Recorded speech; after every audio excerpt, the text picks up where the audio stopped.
Olá, obrigado por estar aqui neste canal, assistindo este vídeo na série que intitulamos como Godcast. O texto de hoje ele vai trazer um esclarecimento sobre uma dúvida bem comum no meio cristão, no que tange ao que significa a expressão que a letra mata.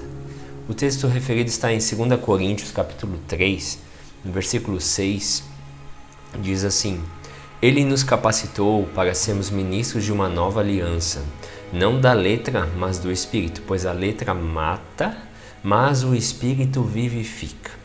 O que significa a letra matar? Talvez você já ouviu da boca de alguém, enfim, na tua caminhada como cristão.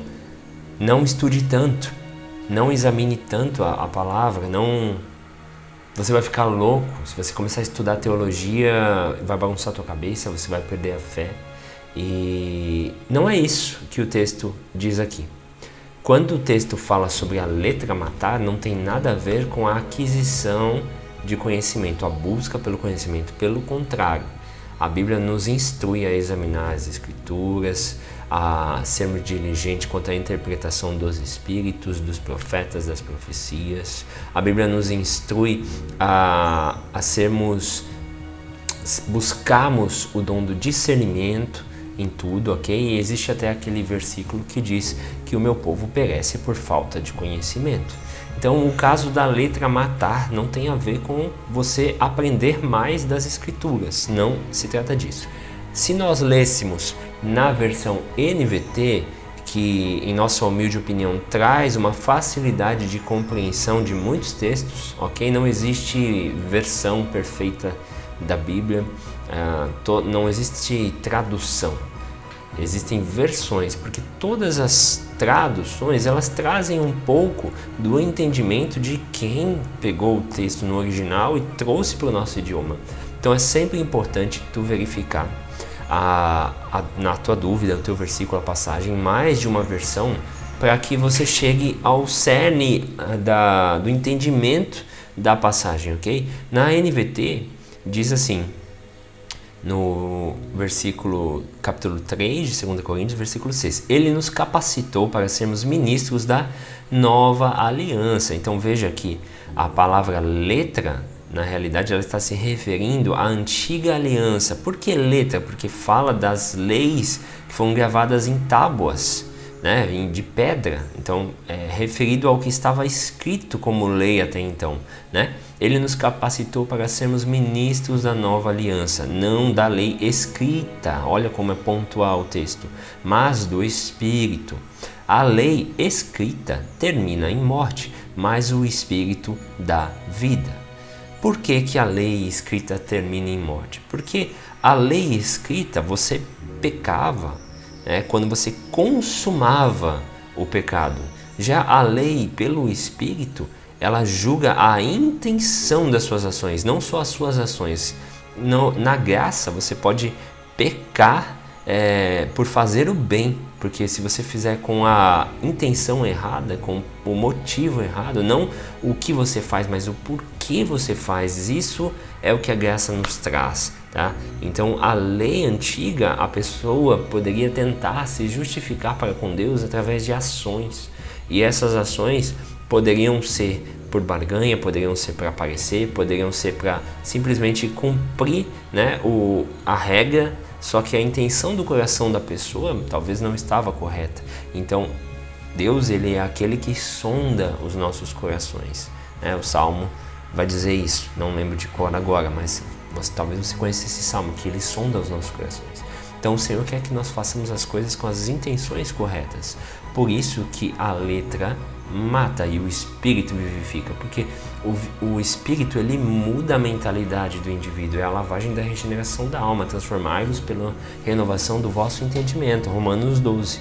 E para não ficar só nas nossas palavras, existem diversos textos que vão validar isso que trago para vocês. Em Ezequiel 36, 26, nós vemos: darei a vocês um coração novo e porém um espírito novo em vocês. Tirarei de vocês o coração de pedra e em troca darei um coração de carne. né? O que é o coração de pedra? Está se referindo às tábuas da lei, que elas foram gravadas em pedra. E o que é um coração de carne? Ou seja, um coração sensível. A pedra é algo duro, rígido, a carne já é mais maleável. Nesse sentido, a palavra carne não está relacionada à carnalidade, mas sim à questão da humanização. Um coração de carne, um coração sensível, ou seja, a lei gravada no coração. Vou escrever a minha lei nos seus corações para que vocês não pequem contra mim. É uma mudança de mentalidade que o Senhor vem trazer, e o que quer dizer o texto lá de que a letra mata é nesse sentido. E em Êxodo 34 a gente vê que as leis elas são entregues em tábuas para Moisés, e mesmo assim ele no Êxodo 31 ele recebeu de Deus, só que ele se indignou com o que o povo estava fazendo quando ele desceu do monte. O povo estava fazendo um bezerro de ouro para adorar uma imagem, um Deus falso. Ele quebra as leis, as tábuas. Então ele sobe de novo no capítulo 34 de Êxodo, recebe novamente as tábuas e desce, só que não adiantou. O povo continuou pecando. Por quê? Porque era uma forma de viver baseado no exterior e não algo que foi transformado de dentro para fora. Lá em Atos 2, a gente vê claramente, dá para conectar muito bem com tudo isso que a gente está falando aqui, vai dizer que nos últimos dias o Senhor derramaria, eu derramaria o meu espírito sobre todos os povos, os seus filhos e suas filhas profetizarão, e eles terão visões, sonhos, os velhos terão sonhos, enfim. O que isso significa? Que é receber a lei pelo Espírito. O texto vai dizer lá que o Espírito vivifica. O que aconteceu em Atos 2 com o advento do Espírito Santo dentro do ser humano, o derramar do Espírito Santo, que é o que faz a nossa transformação de mente, é o que foi profetizado também em Joel 2. Veja, Joel 2 foi profetizado, Atos 2 se cumpre. E isso conecta com o que está escrito em 2 Coríntios, que vai falar que a letra mata, mas o Espírito vivifica. Ou seja, a partir do momento que Jesus vence na cruz, ele morreu pelos nossos pecados, mas ressuscitou e foi glorificado e voltou ao seu lugar de origem, ele conquistou para nós um novo acesso, um novo e vivo caminho. E o Espírito, que antes era a exclusividade de um profeta A, B ou C, de uma unção particular, ele foi liberado para todos aqueles que o buscarem em espírito e em verdade. Todo aquele verdadeiro adorador que se derramar na presença do Senhor é revestido com o Espírito Santo, que é o nosso selo da promessa. E Deus, ele passa a habitar dentro de nós, ele começa a trabalhar de dentro para fora, e ele mesmo vai revelar tudo que você precisa de dentro para fora, dentro da tua cabeça. Você não precisa de mais nada exterior, porque Cristo vive dentro de você a partir do momento que você o recebe como seu Senhor e Salvador. Através do teu arrependimento, Jesus Cristo vem, o seu Espírito é derramado, e esse derramar de Espírito continua acontecendo, ele vem morar dentro do teu coração e o Espírito começa a te vivificar. E você não está mais baseado em se justificar diante de Deus ou fazer coisas para Deus a fim de querer pagar a tua conta. Não tem como você pagar a tua conta com as tuas obras. Você faz as suas obras para com Deus porque a sua mentalidade foi mudada e você ama ao Senhor. E aí você começa a corresponder, mas nunca seremos justos o suficiente, aptos o suficientes, nunca conseguiremos corresponder à expectativa de um Deus santo com as nossas obras de santidade. O que nós temos é o Espírito que clama Abba Pai. Dentro de mim e dentro de você há um Espírito que quer agradar a Deus, muitas das vezes não consegue, erra, fica chateado, e aí é como Paulo vai dizer: o bem que eu quero fazer eu não faço, e o mal que eu não quero eu não faço. Então nós vamos aos pés do Senhor e somos socorridos em tempo oportuno ao trono da graça, porque esse novo e vivo caminho, ele existe, ele foi conquistado na cruz do Calvário, e nós temos sido vivificados pelo Santo Espírito de Deus. Muito bem, em João 8, versículo 33, está escrito assim: e conhecereis a verdade, e a verdade vos libertará. O que nós trazemos aqui para vocês é um pouco dessa verdade, que é uma fonte inesgotável. Mas quando você conhece a verdade, você é liberto. E quando você encontra a liberdade, você encontra a paz. Repare bem, primeiro você conhece a verdade te liberta, e a verdade, ao te libertar, gera paz dentro de você. Então, se você não está em paz na tua maneira de servir ao Senhor, na tua vida, porque você ainda não foi verdadeiramente liberto. E você não foi verdadeiramente liberto porque a verdade ainda não te alcançou plenamente. Repare que uma é o caminho inverso e não tem como desconectar disso, ok? Então precisamos viver pelo ministério do Espírito que nos vivifica, ok? Em 2 Coríntios 3, esqueci de citar uma coisa importante. No versículo 3, antes do 6, está escrito: vocês demonstram que são uma carta de Cristo, resultado do nosso ministério. Paulo está falando para a igreja de Corinto. Escrito não com tinta, mas com o Espírito do Deus vivo, não em tábuas de pedra, mas em tábuas de corações humanos. Tinha que ter lido no começo do vídeo, mas veja como isso conecta com o que está escrito lá em Ezequiel, né, que fala que vai tirar do coração de pedra e vai colocar no coração de carne. Veja como conecta. Então, se lermos 2 Coríntios 3, 6 isoladamente, nós temos espaço para criar eu não vou falar uma heresia que é muito pesada, mas um entendimento errado do que o texto nos quer dizer. Se você analisar o contexto, no que está falando desde do versículo 1 do capítulo até o 6, principalmente o versículo 3, ele deixa muito claro do que significa a letra matar. E se você continuar no 7, o ministério que nos trouxe a morte foi gravado com letras em pedras. A gente está falando do quê? Das tábuas da lei. Okay? Mas o ministério veio com tal glória que os israelitas não podiam fixar os olhos na face de Moisés por causa do resplendor do seu rosto, ainda que desvanecente. Não será o ministério do Espírito ainda muito mais glorioso? Nós temos esse acesso. Não se limite em viver no ministério da letra no quesito da antiga aliança. Estamos na nova aliança, o Espírito nos vivifica.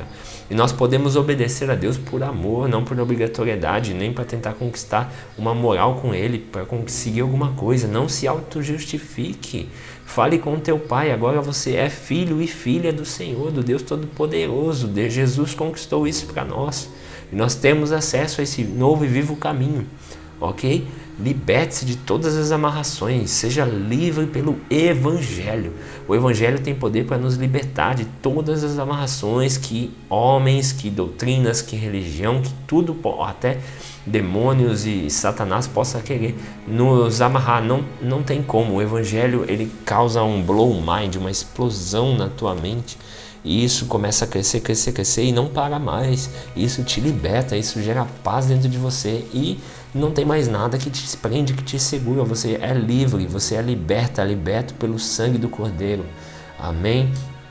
Nós lemos já João 8,32. João 3 vai dizer aquela conversa de Nicodemos com Jesus. Ele fala para Nicodemos que é necessário nascer de novo. Por que ele fala isso? Porque Nicodemos tentava se auto-justificar, estava tentando fazer pela letra que mata. E Jesus está falando, você precisa receber o Espírito. É necessário nascer da água e do Espírito. Acho que a gente já falou em algum vídeo do podcast. Nascer da água significa ser purificado da sua consciência, se arrepender. Quando você se arrepende do teu pecado, né? O Espírito, desculpa pelo né? O Espírito vem morar dentro de você. Então é uma etapa. Eu me arrependo. Quando eu me arrependo, o Espírito Santo desce. E ele não vai ficar descendo e subindo toda hora. Ele passa a morar dentro de você. É um selo da promessa. O que nós não podemos fazer é extinguir o Espírito, como tem outro texto que diz, que é o quê? Ficar abafando, atrapalhando a obra de regeneração que ele começou, para que ele consiga completar a boa obra. Lembra desse versículo também? Muito bem. Agora vamos lá, estamos quase no final. Em Efésios 1,13 diz que nele, quando vocês ouviram e creram na palavra da verdade, o evangelho que os salvou, vocês foram selados com o Espírito Santo da promessa. Então receba essa palavra da verdade, seja liberto, viva em paz e Seja selado pela promessa. O Espírito Santo, ele vive em você. E o que você tem que fazer agora é deixar ele trabalhar, não ficar dificultando a obra. Ele está dentro de ti.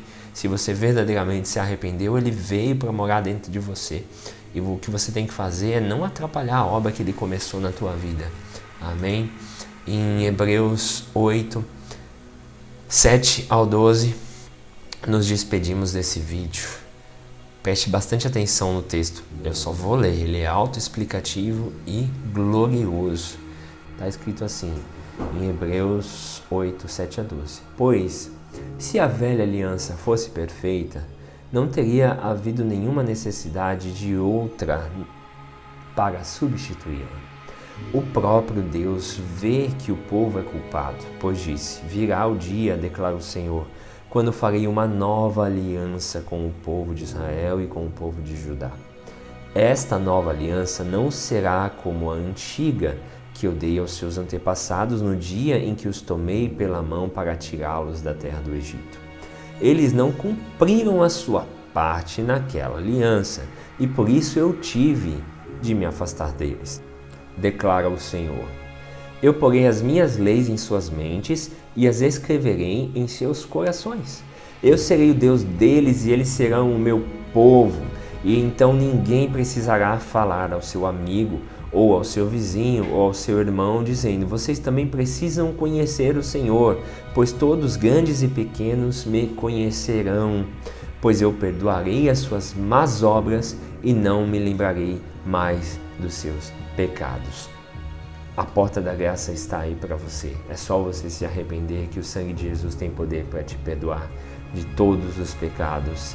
Seja livre pela verdade e viva em paz. E viva o Evangelho puro, sem mácula, sem aditivos contratuais. Hoje o vídeo está tendo uns enroscos, vocês me perdoem, mas que Deus abençoe a sua vida, tá bom? Desculpa os cortes, tive que juntar algumas partes, deu um pequeno probleminha aqui no equipamento, mas Deus abençoe a sua vida e nos vemos por aí.